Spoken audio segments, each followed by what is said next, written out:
আমি আজকে ছবি তুলতে পারবো না। ছবি তুলতে পারবো না মানে? এটা কি ফাইজলামি শুরু করছো? Is it fun? হ্যাঁ, সবকিছু রেডি হয়ে গেছে, এখন তুমি বলতেছো ছবি তুলতে পারবে না? যদি আমার আপন ভাই হইতা তাহলে না করতে পারতা। এই কোম্পানি আমার একার কোম্পানি না, এটা তোমার নিজেরও কোম্পানি। কি এখন কেমন লাগছে? শেষ পর্যন্ত এক্স গার্লফ্রেন্ডের বিয়ে উপলক্ষে ফটোশুট করতে হচ্ছে। বাই দ্য ওয়ে, বিয়েটা কিন্তু আজকে না, কালকে হচ্ছে। তো এইসব কথা আমাকে বলছো কেন? তোমাকে বলবো না তাহলে কাকে বলবো? আমার এক্স বয়ফ্রেন্ড বলে কথা। কিভাবে পোজ দিয়ে ছবি তুলবো সেটা বলবেন না? কেমন ফটোগ্রাফার আপনি? তুমি একটা কাজ করো, আমার কোমরে হাত দিয়ে ছবি তুলো। এইভাবে ছবি ভালো উঠবে না, আপনারা পোস্ট চেঞ্জ করে আমি এই পোজে ছবি তুলতে পারবো না। আমাদের ইচ্ছে আমরা এভাবে ছবি তুলছি, আপনি কিছু ছবি তুলুন। আচ্ছা, আমরা কি হাসবো নাকি এভাবেই ঠিক আছে? আপনাদের যা ইচ্ছা আপনারা তাই। আমার দিকে তাকিয়ে হাসো, চোখে চোখ রেখে। কি ছবি তুলেছেন এগুলো? একটা ছবিও ভালো হয়নি। ছবি তোলার সময় মনোযোগ কই থাকে? মনোযোগ দিয়ে ছবি তুলতে পারেন না? দেখি দেখি হাসো। বাবা কি এই মেয়েটার ছবি তো ভালো ওঠে কিভাবে? এই মেয়েটা সুন্দর না ক্যামেরাটা সুন্দর, কোনটা? তুলো তো।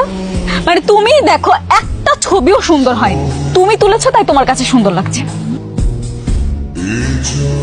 কি ব্যাপার? কি সমস্যা তোমার? তুমি এরকম করতেছো কেন? সমস্যা মানে কি এমন করছি আমি? এরকম মুড অফ করে আছো কেন?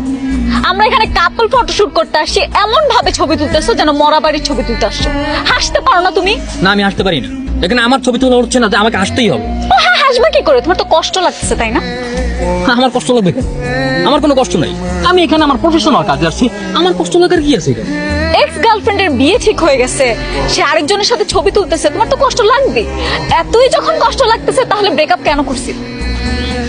মাইমা প্লিজ এখান থেকে যাও, শান্তি মতো নাস্তাটা করতে দাও। এই এই কি হচ্ছে সব? আপনারা পোস্ট চেঞ্জ করেন, আমি এই ধরনের অশ্লীল ছবি তুলতে পারবো না। আশ্চর্য, আমার বউয়ের সাথে আমি কিভাবে ছবি তুলবো সেটা কি আমি তোমাকে জিজ্ঞেস করবো? তুমি আমাকে এই কথা বলার কে? বউ মানে? আপনাদের কি এখনো বিয়ে হয়েছে যে এইভাবে ছবি তুলবেন? বিয়ের আগে এইভাবে ছবি তোলা যাবে না। আমাদের ইচ্ছে আমরা ছবি তুলবো, আপনার ছবি তোলার দায়িত্ব আপনি ছবি তুলুন। আপনাদের তো এখনো বিয়ে হয়নি, এমনও তো হতে পারে যে বিয়েটা হচ্ছে না, তখন এই ধরনের ছবি তোলার দায়ভার নেবে কে? কি অলক্ষণে কথা বলে? মানে এই, তুমি না ফটোগ্রাফার প্রফেশনাল, তুমি যে কাজটা করতে আসছো সেই কাজটা করো, উল্টাপাল্টা কোনো কথা বলো না, ঠিক আছে? ভাই আমি বললাম তো আমি এই ধরনের ছবি তুলতে পারবো না, প্লিজ। আপনাকেই ছবি তুলতে হবে, তাড়াতাড়ি আমাদের ছবি তুলুন। দরকার পড়লে আমাদের বাসর ঘরের ছবি আপনাকে দিয়ে তুলাম। আমি কাজ করি ঠিক আছে, তার মানে এই না আমাকে যা বলা হবে আমি তাই শুনি, তাই করো। আমি এই ধরনের ছবি তুলতে পারবো না, এই ধরনের ছবি তোলা আমার রুলস আর ইথিক্সের বাইরে। আচ্ছা বুঝলাম রুলস এন্ড এথিক্স এর বাইরে, কিন্তু তোমাকে এখন আমি যেটা বলতেছি তুমি সেটাই করবা, কারণ তুমি প্রফেশনে আসছো, ঠিক আছে? করো। ভাই আপনি যতই যাই বলেন না কেন, যতই ধমক দেন না কেন, আমি পারবো না, আমি বলছি না। আমরা তুলতে চাই, এগুলো আমরা স্মৃতি হিসেবে ধরে রাখবো। কি হয়েছে স্যার? ম্যাডাম মেহেদি, তুমি তর্ক করছো কেন? তর্ক মানে? আপনার ফটোগ্রাফার উল্টাপাল্টা কথা বলতেছে, সে ছবি তুলবে না।